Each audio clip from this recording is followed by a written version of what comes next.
Regional Rajamouli గారు. ఇప్పుడే అన్న మనోభావాలు దెబ్బతీస్తారేమో అని మొదలెట్టేశారు అప్పుడే.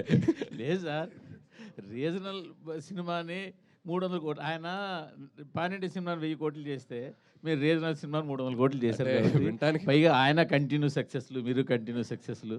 సో అంచేత మిమ్మల్ని ఆయనతో పోల్చడం కాదు. సో రీజనల్ రాజమౌళి గారు మీరు, సో మీ గురించి చెప్పేది అడిగేది ఏం లేదు. కంగ్రాట్స్ మరోసారి చెప్పడం తప్పించి. రీజనల్ రావిపూడి అనండి ప్లీజ్. సో ఎందుకంటే ఆయన ఈజ్ లైక్ రాజమౌళి గారు is a Jain personality. So నాకు ఆయనతో అస్సలు ప్లీజ్, అంటే ఆయన వెనక ఎక్కడో పక్కన అంటే okay, but I'm happy with this. Okay, LVR గారికి ఇవ్వండి సార్. ఎల్వీఆర్ గారు, మీ అందరితో కూడా ఎక్కువ ఫోన్లో టచ్లో ఉండవు, కానీ చూడడం ఇదే ఫస్ట్ టైం అందరినీ. మిమ్మల్ని చూస్తూనే ఉంటామండి. మీ ఇంటర్వ్యూలు, మీ రివ్యూలు చూడకుండా మేము ఏ రోజు నిద్రపోమండి. మూర్తి గారిని చూడకుండా మేము పడుకోం. లేదు కానీ, అంటే మీరు ఇందాక స్పీచ్లో మాట అన్నారు, చాలా కాలం ఏంది డిస్ట్రిబ్యూటర్లు 20% కమిషన్ తిని అని చెప్పి. కరెక్టేనండి. కానీ గత 2 ఏళ్ళుగా చాలా పెద్ద సినిమాలు వచ్చాయి, చాలా పెద్ద పెద్ద అంకులు పోస్టర్లు వేసిన సినిమాలు వచ్చాయి.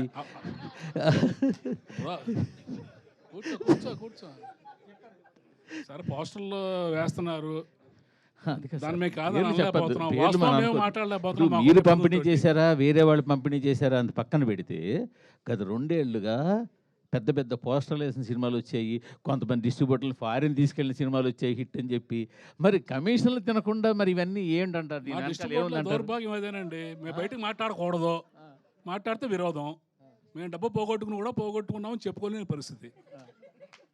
అదేండి వాస్తవం చెప్పాలంటే. మీరు అడిగారు కాబట్టి చెప్తున్నా. అదే లేకపోతే మేము నిజం చెప్పామనుకోండి, మాకు నెక్స్ట్ పిక్చర్ ఎవరు నష్టపోయి నెక్స్ట్ పిక్చర్ పోగొట్టుకున్నాడు అవుతాం. మీకు తెలుసు ఆ విషయం. సో అందుకని డబ్బులు పోయినా నవ్వుతూ ఉండాలి. డిస్ట్రిబ్యూటర్ పరిస్థితి అలాగే ఉంది ఇవాళ. రాజుగారు అన్నారు చూడండి, జిల్లాకు ఒకళ్ళు 2 మిగిలారని. ఆ 2 కూడా మిగలకుండా పోతారు ఇక. ఓకే.